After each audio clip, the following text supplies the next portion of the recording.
ما آدما زیبایی رو به صورت غریزی دوست داریم. هم میل به جاودانگی داریم و هم دوست داریم توی این مدتی که هستیم تو کامل‌ترین و زیباترین حالت ممکنمون باشیم. به خاطر همینه که از قرن‌ها پیش تا الان روی اکسیر جوانی، اکسیر حیات و ترکیبات اینچینی کار شده و آدم‌ها این مسیر رو از تخیل تا واقعیت پیش آوردن. جوری که این روزها خیلی چیزا که قبلا رویا بوده داره به واقعیت تبدیل میشه. تحقیقات زیادی روی کند کردن یا توقف روند ایجینگ یا پیری سلول‌های مختلف بدن ما و جانوران داره انجام میشه و خیلی هاشون هم به نتایج خوبی رسیدن. حالا تو زمینه پوستی هم یه سری ترکیبات جدید هر روز داره معرفی میشه و روشون کار میشه که میتونن اثرات خیلی مطلوبی روی جوانسازی و زیبایی ما داشته باشن. اگر شما هم دوست دارید با بروزترین جوانسازهای دنیا آشنا بشید، با من همراه باشید. من فارا هستم، دکتر داروساز، و اینجا در مورد سلامت و زیبایی با هم صحبت می‌کنیم.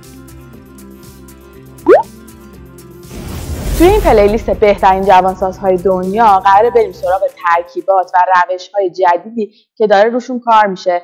توی بهترین محصولات و کرم‌های دنیا دارن استفاده میشن و قسمت اولش رو میخوام با پپتیدها شروع کنم که توی چند سال اخیر خیلی سر و صدا کردن.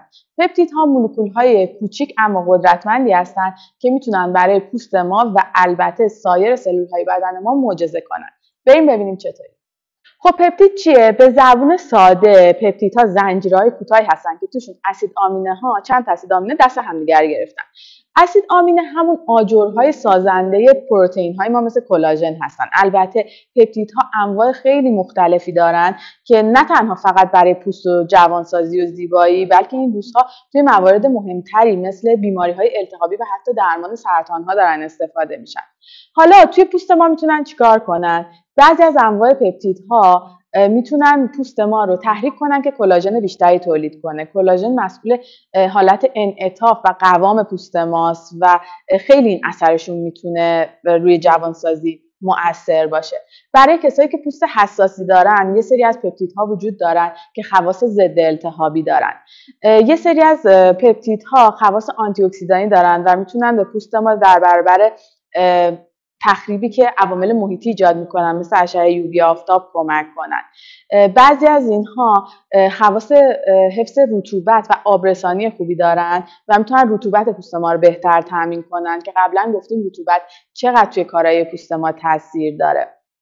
حتی پپتیدها میتونن تاثیر بقیه مواد مؤثره‌ای که توی کرم یا محصولی که استفاده میکنیم وجود دارن رو بیشتر کنن، اینجوری که به صورت یه حامل یا پیامرسان عمل میکنن و اون ماده رو برمیدارن میبرن به عمق بیشتری از پوست و باعث میشن که بهتر و بیشتر اثر کنه.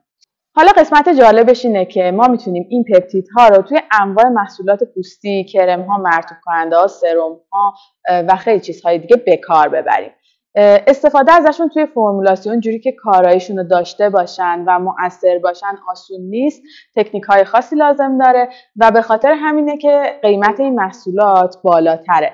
ولی میتونم بهتون بگم اگر این پپتیدهایی که در ادامه میگم رو توی محصول مراقبت از پوستتون پیدا کردید، میتونید روی اثر جوانسازی و اثرات مطلوبش خیلی حساب کنید و میتونه در واقع کارایی پوست شما رو به صورت خیلی مطلوبی تنظیم کنه. حالا این پپتیدها از چی ساخته شدن و منشأشون از کجاست؟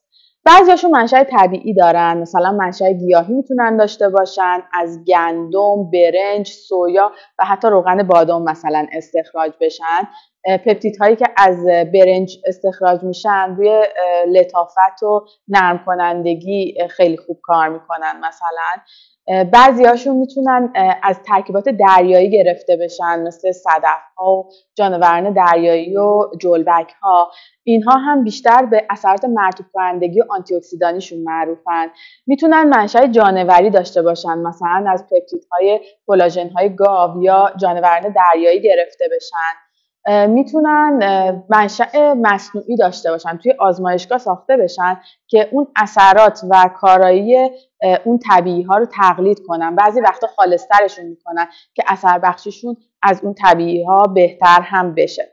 بعضیاشون هم سنتتیکن کاملا و به صورت نوترکیب و با مهندسی ژنتیک توی آزمایشگاه‌ها ساخته میشن که روی ترمیم و نوسازی پوست میتونن خیلی موثر باشن. حالا چیزی که مهمه انتخاب محصول پپتیدی مناسب با نیازهای خاص پوست ماست. همونطور که گفتم پپتیدها انواع مختلفی دارن که روز به روز بیشتر هم میشه و اینها میتونن کارهای مهمی رو توی پوست ما انجام بدن. اولین کاری که خیلی برای ما مهمه مخصوصا توی جوانسازی تحریک پوست به کلاژن سازی بیشتره.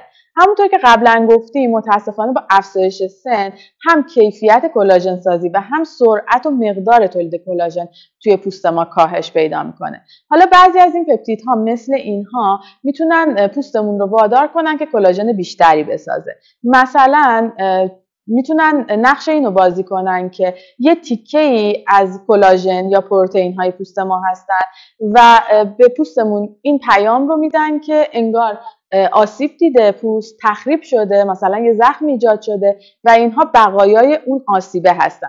به خاطر همین پوست تو اون لایه‌های عمقیش تحریک میشه که کلاژن بیشتری بسازه و این میتونه خیلی روی جوانسازی و سفتی پوست موثر باشه.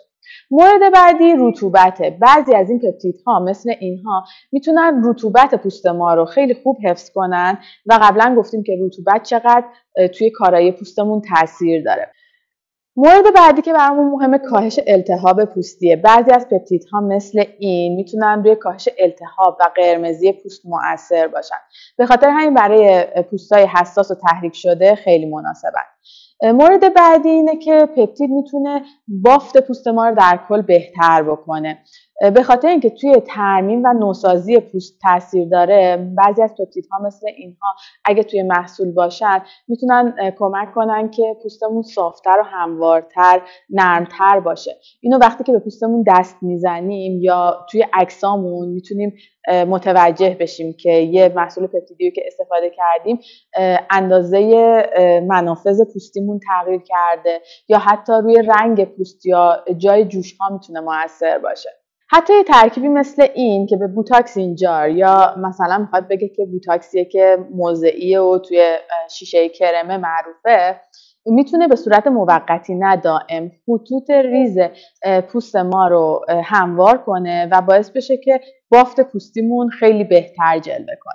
همونطور که گفتیم بعضی از پپتیدها هم مثل اینها میتونن باعث افزایش جذب مواد دیگه که توی اون کرم به کار رفتن و اکتیو هستن، فعال هستن کمک کنن. حامل اینها بشن، اینها رو ببرن به عمق پوست و باعث بشن که اثرات مطلوب و بهترشون بهتر نمایان بشه. و بعضیاشون هم خواص آنتی اکسیدانی دارن که میتونن روی تخریب بافت پوست ما در اثر عوامل محیطی، رادیکال‌های آزاد و اشعه‌های مضر آفتاب مؤثر باشن. نکته مهمی که باید بهش توجه داشته باشید اینه که کارایی پپتیدها توی یه محصول پوستی بسته به نوع خاص پپتیدی که استفاده شده، خلوص و غلظتش و سایر ترکیباتی که توی اون محصول به کار رفته میتونه متفاوت باشه.